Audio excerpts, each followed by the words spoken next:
Shalom Vracha à tout le monde. Avec l'aide de Hachem, nous sommes le 4 Shvat, la Hiloulat Baba Salé. Je voudrais que ce cours soit entendu et diffusé dans toutes les maisons juives. Tu avais une question à me poser tout le temps, tu me la poses, Haïm. Oui, Rabbeinu. Sur Baba Salé.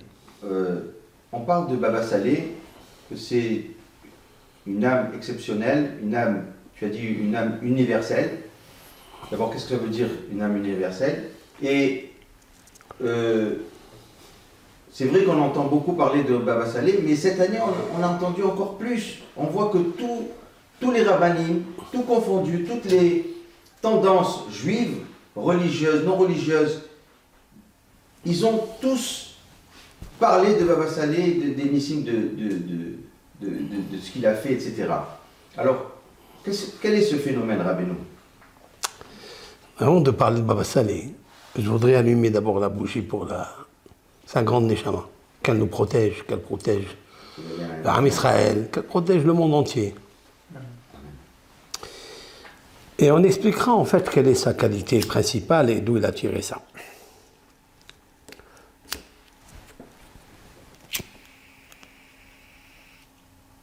Voilà, cette petite fiole, j'ai pris une petite comme ça. Cette petite fiole parce qu'elle veut indiquer que c'est une Neshama qui brille. Une âme qui brille, mais je pense qu'elle a brillé dans le monde entier. Mais sa qualité principale, c'est la modestie. La modestie, je vais l'expliquer. Qu'est-ce que ça veut dire, modestie? Par rapport à qui Baba Salé était humble. Cette petite fiole-là, elle me rappelle toujours le verset dans les proverbes du roi Salomon. Ner Adonai Nishmat Adam. La bougie de Dieu est l'âme de l'homme. Autrement dit, que le message clair, c'est que celui qui se sert de la bougie de Dieu qui est en lui, qui est l'âme, peut se comparer à Dieu. Comparer, ça veut dire à l'image de Dieu. Et alors? Et Dieu, c'est au-dessus de la nature, puisque c'est lui qui l'a créé, la nature. Il y a le nom de Yud Kevavke, 26, et il y a le nom de Elohim, c'est-à-dire la puissance nécessaire. La puissance dans tous les sens. La possibilité de toutes les possibilités. Si une personne s'accroche à développer sa telle, à développer l'âme de l'homme, qui est la bougie de Dieu, il prendra cette flamme, feu, âme, et il pourra transformer la nature. Il pourra même obliger la nature à ne pas s'arrêter ou à complètement se transformer. Il pourra donner à un paralysé, lorsque la nature génétique qui est en lui, dans le corps, s'arrête, il pourra lui dire de continuer. L'épigénétique. C'est très très important ce que je vais dire ce soir. J'ai longtemps réfléchi, Haïm, à cette question. D'où lui vient ce pouvoir? Avec l'aide de Hachem, on raconte deux sortes d'histoires, anecdotes vécues avec des témoignages. La personne qui a témoigné qu'il était assis sur une chaise roulante, que les médecins lui ont dit c'est fini. La génétique s'est arrêtée maintenant. Même si on fait des opérations, ça ne marchera pas. Il est venu voir Baba Salé parce qu'il était de sa ville. Et il lui a demandé faites-moi une bracha de Refoua Shelema. Il lui a dit lève-toi. Mets-toi debout. Comme. Il dit je ne peux pas. Nod. En arabe, Nod. Na'vanad. Nod, c'est se lever. Mais Nod, Nad, c'est celui qui se déplace. Nod, Nad. Lève-toi et déplace-toi, va marcher. Cette histoire, elle est racontée de partout, il y avait des témoins. Mais plus que ça, c'est que la personne que je n'ai pas réussi à voir aujourd'hui, je ne sais pas où il était, elle habite Marseille. Que je connais très bien. Elle habite Marseille. Mais jamais j'avais pensé que c'était lui qui a vécu cet acte-là, ce miracle. Je voulais le faire témoigner, mais avec l'aide de Hachem, on va le faire témoigner un jour. Ça, cette histoire, elle est fabuleuse. Ça veut dire que Tzaddik, Moshel, Birat, Elohim. Le Tzaddik, c'est lui qui gouverne par la crainte de l'éternel, au-dessus de la nature.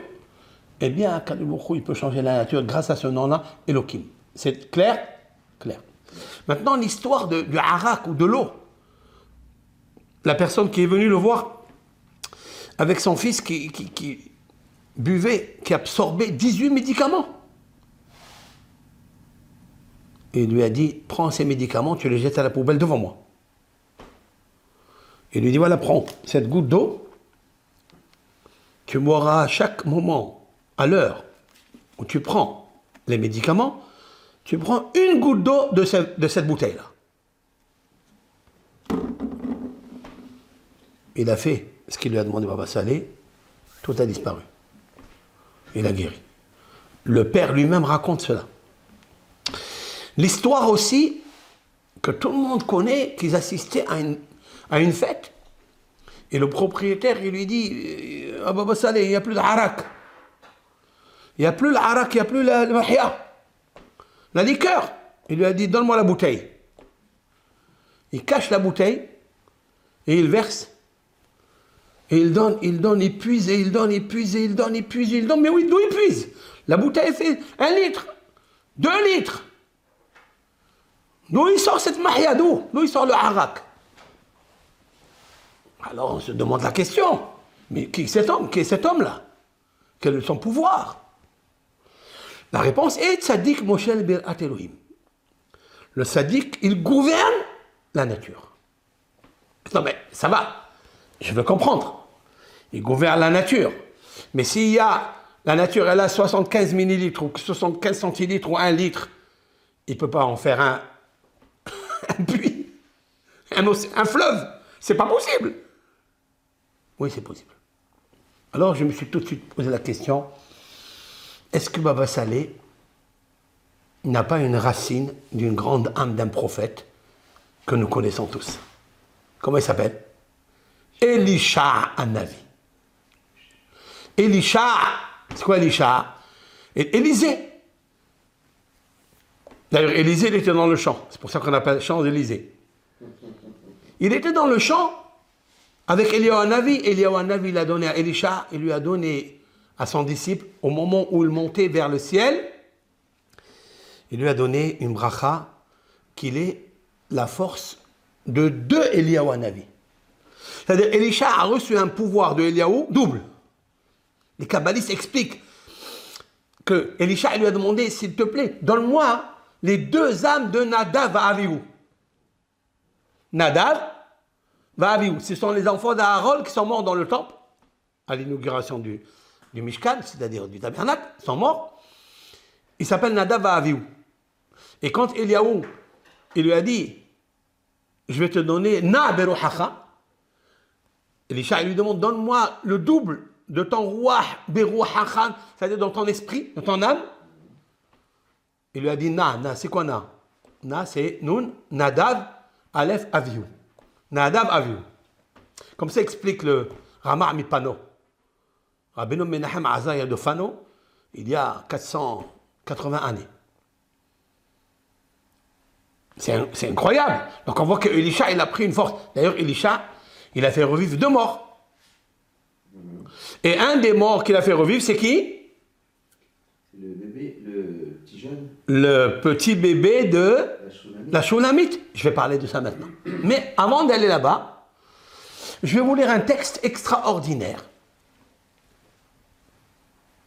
Je suis dans Melachim Bet, donc dans les rois 2, parce qu'il y a roi 1, roi 2, dans le chapitre 5, verset 9. Vous pouvez ouvrir avec moi. Je suis dans l'anecdote qu'il y a eu lorsque Naaman, vous connaissez Naaman? Il était idolâtre. Naaman est idolâtre. Et est devenu lépreux. Il est devenu lépreux. Ils lui ont fait toutes les recettes médicinales.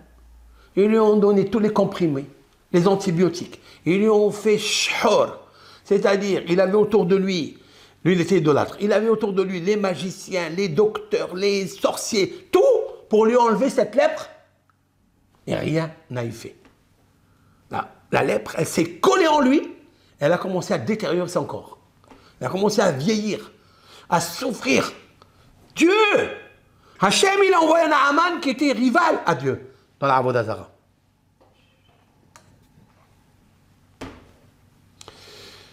Puis ils lui ont dit, écoute, il y a un homme à Jérusalem, il s'appelle Elisha, demandez-lui une bénédiction. Pourquoi pas? Qu'est-ce que vous perdez? Il a dit, moi je ne crois pas à ça. Il lui a dit, moi, il était tellement orgueilleux qu'il ne peut pas demander à un rabbin, à un prophète juif, il ne peut pas lui demander de lui faire une bénédiction. Et ses intendants, ses serviteurs, ils lui ont dit, mais qu'est-ce que tu attends? Et eux, c'est extraordinaire, eux, ils étaient Moabites. Ils étaient Moabites, de Moab. Vous savez très bien que le peuple d'Israël est interdit de faire la guerre avec Moab. C'est interdit. Ruth va sortir de là. Ils lui ont dit, vas-y, fais-le. D'ailleurs, le roi David parle dans le psaume 60, Moab sir rahsi. Al-Edom ashlich na'ali, j'explique. Moab, c'est justement l'histoire de Naaman. Sir, c'est le bassin. Rahsi, c'est se laver. Qu'est-ce qu'il lui a dit, Elisha? Ils sont venus le voir, Elisha. Il a dit, bon, allez, viens, on va. Et là, je commence le texte. Il est venu Naaman avec son cheval et avec ses cavaliers. Et il s'est tenu debout devant la maison de Elisha, le prophète. Il part là-bas, il a dit, prosterne-moi devant lui. Il a dit, moi je me prosterne devant lui. Elisha, il lui envoie un ambassadeur, verset 10, c'est-à-dire il lui envoie un émissaire. Alors, même pas il est sorti. Elisha n'est pas sorti à sa rencontre, même qu'il était le roi. Il est venu avec des milliers de soldats. Il n'est pas sorti, Elisha. Elisha, il a peur de Dieu. Elisha, il fait honneur à Dieu. Seulement à Dieu. Elohim. Celui qui adore d'autres dieux, Elisha ne les regarde même pas. Il lui dit comme ça. Alors, verahasta, sheva pe'amim bayarden. Vas-y te laver dans le Jourdain. Veyashov besarecha lecha utar. Il lui dit, ta chair, elle va revenir à toi. Lecha utar. Va, il lui ordonne. 2 fois, il lui dit, va, lave-toi. 7 fois, c'est le code ici, 7 fois, c'est quoi 7 fois? Ok? Veyashov besarecha. Ta chair, elle va revenir comme avant. Lecha utar. Va et purifie-toi. Pasuk Yud Aleph, verset 11. Sauf Naaman. Et Naaman s'est mis en colère. Vayelach. Et il est parti. Vayomer hine amati elai. Yetse yatso ve'amad ve'kara b'shem Hashem Eloha ve'enif yado. El hamakom ve'asaf ha'metzora. Il a dit jamais de la vie. Qu'est-ce qu'il me raconte? Tous les médecins, les plus grands professeurs, n'ont pas trouvé la recette pour me guérir de ma lèpre. Et lui, le fait que je vais aller dans le jardin me tremper, il manque de l'eau en Syrie.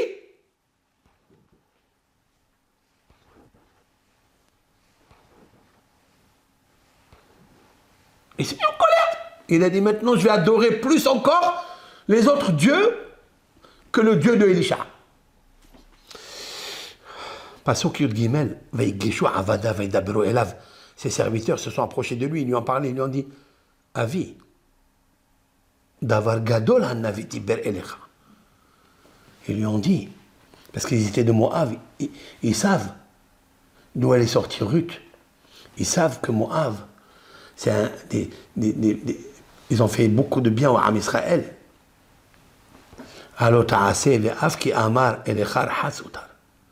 Il a dit, fais ce qu'il te dit. Et ils lui ont dit, le Navi, c'est un prophète, Nabi, vas-y, fais-le. Il t'a dit même te laver, vas-y. Mais il t'a dit 7 fois, fais-le. Passe au cul d'Alep, verset 14. Vayered, il est descendu. Vayetbol, Bayarden, il s'est immergé dans le Jourdain. Sheva Pe'amim, Kidvar Isha Elohim. Comme les paroles de l'homme de Dieu. Vayashov Besaro Kipsar Nahar Katan Vaitar. Sa chair, elle est devenue comme la chair d'un adolescent et elle s'est purifiée. C'est incroyable. C'est beau, non? C'est magnifique, non? Oui. Waouh! Qu'est-ce qu'on voit de là? Quand Dieu il fait descendre une sentence sur un homme pour cause de ses péchés, il y a encore une guérison. Même que personne, aucun médecin naturel, n'a pu le guérir.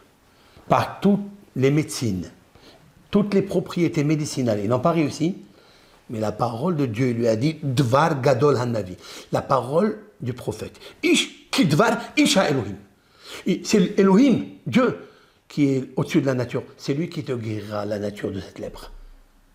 Par une simple immersion, 7 fois dans le Jourdain. Magnifique, ça. C'est extraordinaire.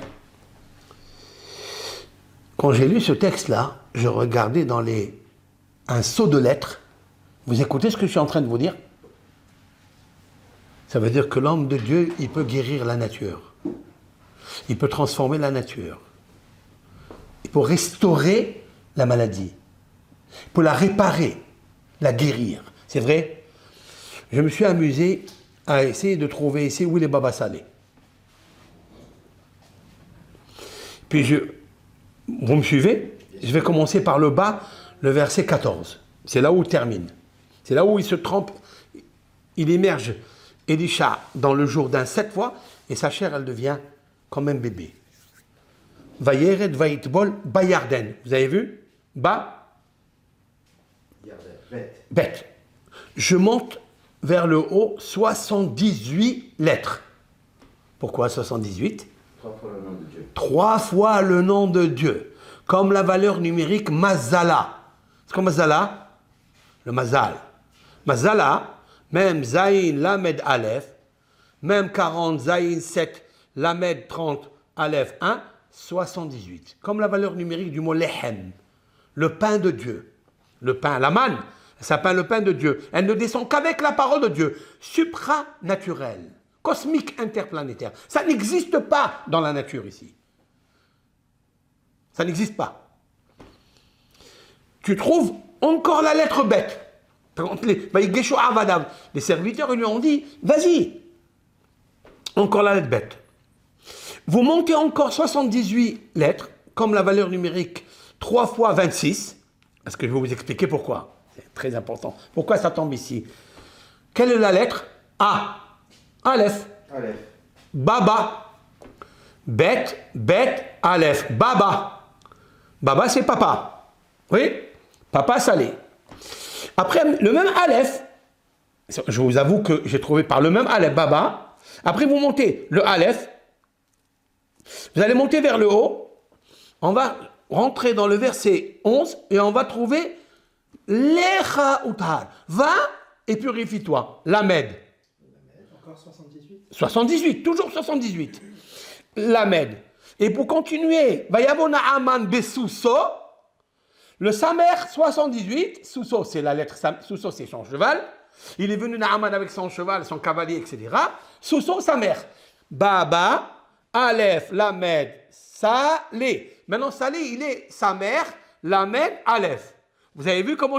C'est très difficile de trouver ici, parce qu'il est caché. Et on trouve ici donc du bas, Baba, et du haut, Salé. Baba, Salé. C'est incroyable. C'est incroyable. Ça veut dire qu'il a Baba Salé, il a un nitsous de... Vadaï, qu'il a un nitsous de... Comment on appelle ça? Elisha, un avis. Elisha. Vadaï. J'ai aucun doute, moi.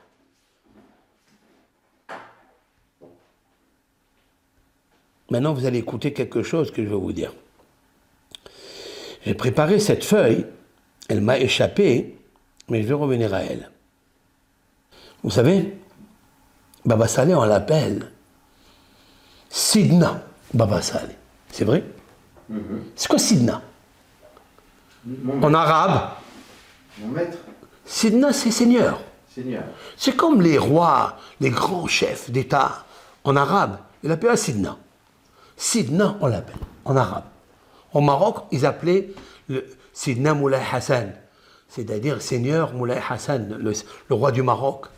Que Dieu lui envoie la paix et la bracha et la santé. Elisha, il va juger le peuple d'Israël dans tous les pays. Oui.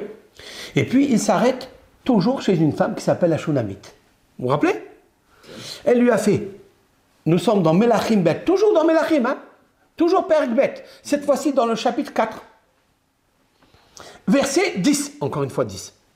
Naasena aliyat kirketana, elle a dit à son mari, elle lui a dit à son mari, la Shunam, cette femme-là qu'il a reçue, elle lui a dit, faisons à cet homme-là, kirketana, c'est-à-dire un petit grenier, hein? Benashim lo sham mita veshulhan vekiseh umnora. On va lui poser un lit, une table, une chaise et une bougie. Il n'y avait pas d'électricité. Il faut la menorah, il faut qu'il étudie la Torah. C'est lui la menorah, le candélabre. Vehaya bevo'o elenu, et quand il viendra chez nous, Yasur Shama, il ira là-bas. Parce qu'elle était pudique, il ne peut pas habiter dans leur maison, ça ne se fait pas, c'est intime. Elle lui a fait un petit grenier là-bas, et lui a mis tout ce qu'il faut pour qu'il puisse habiter. Verset 12. Vayomer el Gehazi na'aro kera la shunamit azol vaikra la ta'amod lefanav. Il avait un serviteur, Elisha, il s'appelait Gehazi. Bon, il lui a dit, va appeler cette femme-là, que bien je veux lui parler. Vayomer lo, il lui a dit, Amar na eleha, dis-lui, hine harat elenu et kol harada azot, mais la asot lecha, haïch tedaber lecha el amelech. Il lui a dit, dis-moi, tu nous as appelés, qu'est-ce que tu voulais? Tu voulais nous dire quelque chose? Pourquoi tu as tremblé tellement? Est-ce que tu veux que je parle au roi? Est-ce que tu as quelque chose de très urgent, très important? Tu es en danger? Tu veux que je parle au roi? C'est le jour de Rosh Hashanah. Tu veux que je prie pour toi à Dieu le jour de Rosh Hashanah? Elle lui a dit non. Il dit, moi je suis avec mon peuple. Elle n'a pas voulu être distincte, séparée. C'est une tzadékette, une grande tzadékette. Il lui a dit, bon, dis-lui alors, qu'est-ce que je peux faire pour elle? Elle a dit, elle n'a pas de garçon. Et son mari, il est vieux. Il ne peut pas donner d'enfant. Verset 16. Il lui a dit, comme ce jour-là, le jour de Rosh Hashanah, comme maintenant, tu vas avoir une grossesse d'un garçon. Elle dit à Isha Elohim, elle lui dit, Monsieur Seigneur, l'homme de Dieu, arrête de te moquer. En fait, arrête de te moquer de ta servante. Ça veut dire, elle ne croit pas. Comment elle va avoir un enfant? Qu'est-ce qui s'est passé? Elle a eu un enfant. Elle a eu un enfant. D'accord? Et puis après, elle a eu 2 enfants. Et cet enfant, il est mort. Elle a appelé Roshi. Papa, elle a appelé maman, j'ai mal à la tête. Il est mort. Et Elisha, il est venu. Il s'est mis sur lui. Il lui a embrassé la bouche. Il lui a mis un baiser dans la bouche. Il a mis du souffle dans la bouche. Le corps d'Elisha a été posé sur l'enfant. il a ressuscité l'enfant. C'est connu ça dans le peuple d'Israël, Elisha. Maintenant, Rabotai, juste, je voulais vous dire quelque chose. Quel est le secret de ça?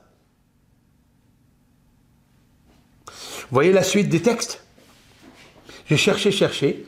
Si vous trouvez dans le Samer de Yassour, lorsque la femme, elle parle, et elle a dit à son mari que cet homme-là, de Dieu, qui vienne chez nous à la maison, quand il vient, donnons-lui un endroit en haut, d'accord, pour qu'il puisse dormir là-bas, étudier là-bas, manger là-bas, il lui met une table, etc.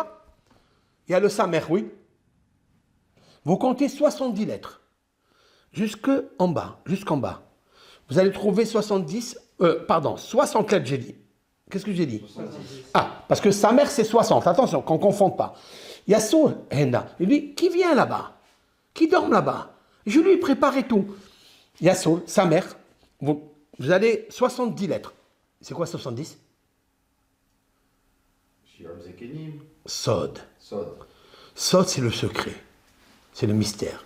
Cet homme est mystérieux. Cet homme, ce qu'il demandera, il le fera. Cet homme, il va lui dire par Sod, Hachem l'Erehav, psaume, David Ameler, le secret de Dieu.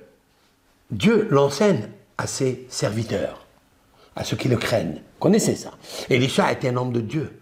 Il connaissait les secrets de Dieu, c'est-à-dire ceux qui sont au-dessus de la nature. Vous trouverez, à partir du Samer, jusqu'en bas, la lettre Samer, la lettre U, en comptant chaque fois un saut de 70 lettres. Vous trouverez Samer, Yud, Dalet, Nun, Aleph, Sidna. Et en bas, tout de suite après, dans le même chapitre, vous écoutez ça? Chapitre 2, dans le même, vous trouverez Baba Salé. Sidna, Baba Salé. Qu'est-ce qu'il va faire ce Sidna Elisha? Lorsque le fils de Naaman, de Ahab, pardon, il lui avait prêté de l'argent à son mari, qu'il ne lui a pas rendu. Il est venu avec les cavaliers pour lui prendre les 2 enfants en otage. Il s'est mis à pleurer. Il faut que je lui rembourse la dette. Il y a une somme que Obadiah, il s'appelait Obadiah, c'était un converti d'ailleurs, c'est un converti. Il avait emprunté de l'argent de chez Ahab et il avait financé les 80 Kohanim. 80 Kohanim, c'est-à-dire prêtres, que Ézébel, elle voulait tuer. Vous vous rappelez? Il avait emprunté de l'argent de mari, parce qu'il travaillait chez lui. Et après, lui, il est mort, il a laissé sa femme comme ça avec la dette. Elle a dit, mais comment il va me prendre mes enfants? Elle est partie appeler Elisha, elle lui a dit, ne t'inquiète pas, qu'est-ce que tu as à la maison? Elle lui a dit, j'ai rien. Il a dit, tu n'as rien à la maison? Elle lui a dit, je suis pauvre, j'ai rien. Elle a dit, j'ai juste une empreinte d'huile. Voilà, je viens d'allumer la dernière bougie. Il y avait une empreinte, ça veut dire de quoi? Il y a des fois une empreinte, de quoi faire encore une empreinte. Elle avait Juste une goutte d'huile. Alors il lui a dit, tu as une empreinte? Eh bien avec ça, je vais payer la dette du prêt, de l'empreinte. De l'emprunt de ton mari. Ah bon? Il a pris, il lui a dit, va m'apporter chez les voisines, chez les voisins, chez toutes les familles, le quartier entier, apporte-moi des marmites, apporte-moi des bouteilles, apporte-moi de... Il prend cette huile-là, il la prend avec ses mains, il fait ça, il cache la petite fiole, il la cache, et l'huile s'est mise à déborder. Il a rempli des citernes, alors qu'elle était un visage tellement citerne qu'elle avait peur. Et lui rempli. Et le miracle, il voit, c'est pas possible, mais d'où? Alors elle a dit, j'ai plus d'ustensiles. Hop, le miracle s'est arrêté. Il faut jamais dire j'ai plus. Dès qu'elle a dit j'ai plus d'ustensiles, le miracle s'arrête. Parce que quand on regarde avec les yeux du Aïn, les yeux, on regarde le miracle en train de se déverser, et on dit, ça y est, il va s'arrêter, ça s'arrête. Il ne faut jamais dire que ça s'arrête. Vous avez compris? Dites-moi, le harak de Sidna Baba Saleh, c'est pas un petit peu le miracle d'Elisha al-Nabi? Ça ressemble? Étrangement. Tac, ne dis pas. C'est pour ça que le Rav, il cache. Pourquoi le Rav, il cache? Parce que si il ne cache pas, lorsqu'elle arrive à la fin, à Ra, quand elle arrive à Ra, les gens, qu'est-ce qu'ils vont dire? Oh, il n'y a plus. C'est presque fini. encore, c'est pas encore fini. Mais ça va se finir. Lui, il cache pour ne pas qu'ils disent, comme elle a dit, elle, la Shonam, qu'elle a dit, la Shonam, elle a dit, il n'y a plus. Baba Saleh est caché. Sod. Pourquoi il s'appelle Baba Saleh? Valeur numérique Baba Saleh. Ha Elohim. Isha Elohim. Baba, c'est 5. Saleh, 91. Vous écoutez ce que je suis en train de vous dire? 91, c'est Ha Elohim. Vous suivez ce que je vous dis là? Ha Elohim. C'est la même valeur numérique. C'est Isha Elohim. Sur qui il a été dit Isha Elohim? Sur Elisha Hanavi. C'est quoi Isha Elohim? C'est l'homme qui ne regarde pas la nature pour dire ah, jusqu'à là, elle va aller. Jusqu'à là, elle va s'arrêter. C'est comme Akadosh Baruch Hu, il est oh. Vous comprenez ce que je suis en train de vous dire ou pas? Mais toute sa force, Baba Saleh, c'est 91, Saleh. Il y a qui dit Saleh, ça s'écrit Samer, Lamed, Yud et Aleph. Samer, Lamed, Aleph, c'est combien? 91. Et Yud, c'est les 10 séphirotes, les 10 doigts de la main. Regardez toutes les photos de Baba Saleh quand il rit, quand il est heureux. Il y a une photo que je voudrais mettre ici. Je ne sais pas s'il va la trouver. Il fait ça. Il regarde ses mains et il rigole. C'est quoi? Il est joyeux. C'est quoi? C'est avec ses mains. Avec ses mains qu'il bénit l'eau. Avec ses mains qu'il fait pousser les arbres. Il fait pousser les pieds de quelqu'un. C'est incroyable. Parce que celui qui est dans l'épigénétique, au-dessus, Elohim, donc Olekum, il peut maîtriser la nature. Pour moi, c'est ça la parole de Baba Saleh. Et parce qu'il est en fait très anav, très modeste. On continuera ce petit shiur. Il reste une petite partie après, mais là arrive le moment de la tefila. Nous allons prier. Zak Baruch.